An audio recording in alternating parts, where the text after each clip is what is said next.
हा सर, सुरुवात करा. तारीख 17/3/2011, काळूराम बबन गोरे, सरपंच चाकण. गावाचं नाव सर? गावाचं नाव चाकण. अच्छा. आणि गावाची लोकसंख्या? गावाची लोकसंख्या ऑन पेपर आता 22,000 आहे, परंतु ऍक्च्युअल 1.5 लाख आहे. बरं. गावामध्ये अंगणवाडी आहे का? आहेत. अंगणवाड्या बऱ्याचशा आहेत. तरी अंदाजे किती असतील? आता आजच्या नीतीला 11 आहेत, अजून प्रस्ताव पाठवलेत 5. बरं. साधारणतः आता किती मुलं जातात अंगणवाडीत? अंगणवाडीमध्ये प्रत्येक अंगणवाडी साधारण 25 ते 32 या दरम्यानचे आकडे आहेत. बरं. प्राथमिक शाळा किती आहेत? प्राथमिक शाळा सुद्धा 11 आहेत. आणि साधारणतः 11 शाळांमध्ये किती मुलं येतात? 11 शाळांमध्ये 3 मोठ्या शाळा आहेत, त्यांची संख्या जवळपास 5,500 आहे. आणि ज्या छोट्या गाड्या रस्त्यावरती आहे तिथे 300 ते 500 या दरम्यानचा रेशो आहे.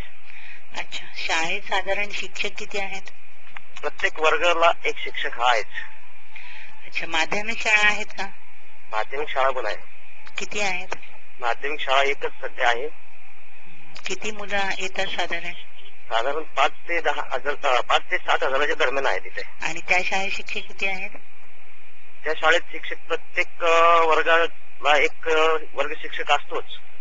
अच्छा. 7वी नंतर मुलं शिक्षण सोडतात का? ही संख्या आता सध्या कमी होत चालली आहे. बरं. अपंग व्यक्तींसाठी शाळा आहेत का? अपंग व्यक्तींसाठी शाळा नाहीये, त्याच्यात ह्या शाळांमध्ये त्यांची म्हणजे शिक्षणाचं हे चालू आहे. बरं. आणि गावामध्ये कॉलेज कुठे आहे? गावामध्ये कला वाणिज्य एकच महाविद्यालय आहे. बरं. प्राथमिक आरोग्य केंद्र आहे का? प्राथमिक आरोग्य केंद्र आहे. आशाताई आहेत का? कोण? आशाताई म्हणजे कसं, जसं लहान मुलांना लस वगैरे पाजतात किंवा गरोदर महिला आहे तर त्या महिलेची काळजीसाठी म्हणजे वेळेवर डोस देणं वगैरे. हो, हे चालूच असतं. अच्छा.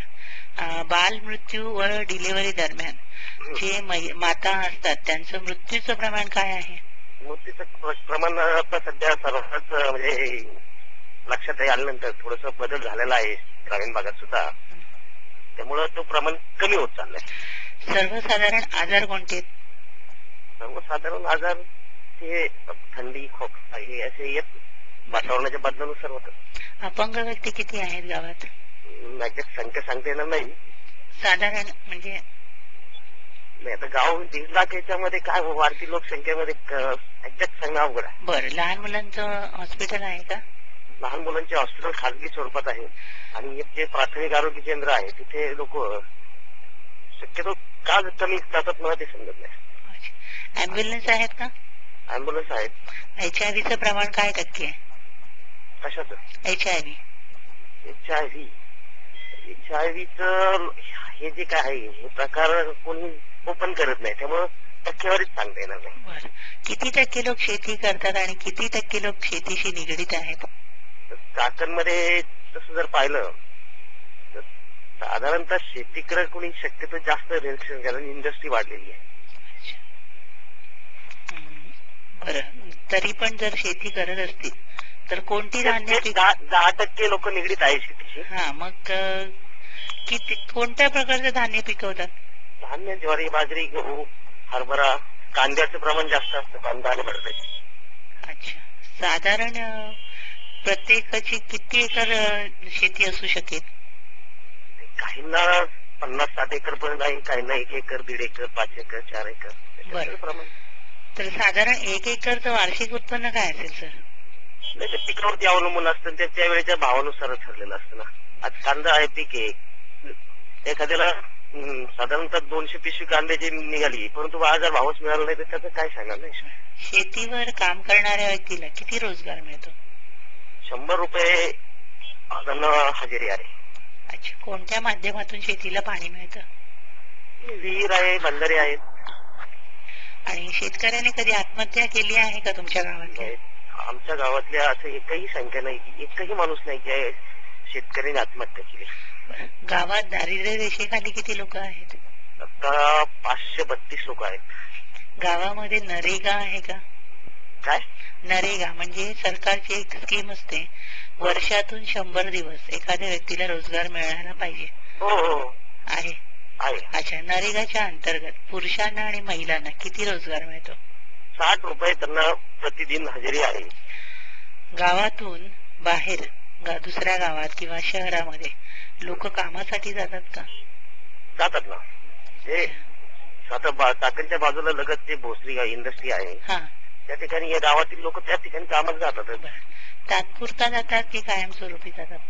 काही प्रमाण तात्पुरतं आहे, काही परमनंट पण आहेत तिथे. अच्छा, पिण्याचं पाणी उपलब्ध होतं का गावात? 90% पाणी आहे, 10% शॉर्ट पडत आहे, वाढती लोकसंख्या आहे त्याच्यामुळं. नैसर्गिकरित्या पाणी मिळतं का गावाला? नैसर्गिकरित्या म्हणजे आम्ही नदीवरती बंधारा टाकून तिथनं जॅकवेलतून पाणी पुसलं ते पुरवतो. आणि स्वच्छ पाणी मिळतं का प्यायला? स्वच्छ स्वच्छ. किती टक्के लोकांच्या घरात संडास आहेत? जवळपास 75 ते 80% लोकांच्या घरात संडास आहे. आणि किती टक्के लोक याचा वापर करतात? तसंच संडासचा वापर 99% लोक करतात, कारण सार्वजनिक शौचालय आम्ही बांधून दिली आहेत. बर. महिलांना पुरुषाच्या बरोबरीची वागणूक मिळते का? नक्कीच. आणि जर कामाच्या बाबतीत आपण विचार केला तर कामाच्या बाबतीत स्त्री पुरुषांना दोघांनाही समान वेतन मिळतं का? नाही, ते काही ठिकाणी कमी जास्त प्रमाणात आहे. असं का होतं? तर हे सर्व तसं पाहिलं तर शासनाने त्याचे दर ठरवावेत. अच्छा, अनुसूचित जाती जमातीमध्ये लोकांना समान वागणूक मिळते का तुमच्या गावात? माझ्या अँगलनी पाहिला तर नक्की मिळते. 18 ते 30 वयातील तरुणांच्या काय समस्या आहेत? त्यांना रोजगार, काम, व्यवसाय यासाठी कुठेतरी सहकार्य, आर्थिक सहकार्य त्यात महत्वाचं आहे. मला कोणतरी मिळालं पाहिजे, त्यामुळं ती त्या अपेक्षेने पाहत असतात. परंतु प्रत्येक ठिकाणी हे सगळ्यांनाच पुरवणं अशक्य असतं प्रत्येकाला. बर, गावामध्ये किती टक्के लोक दारूच्या व्यसनाधीन आहेत?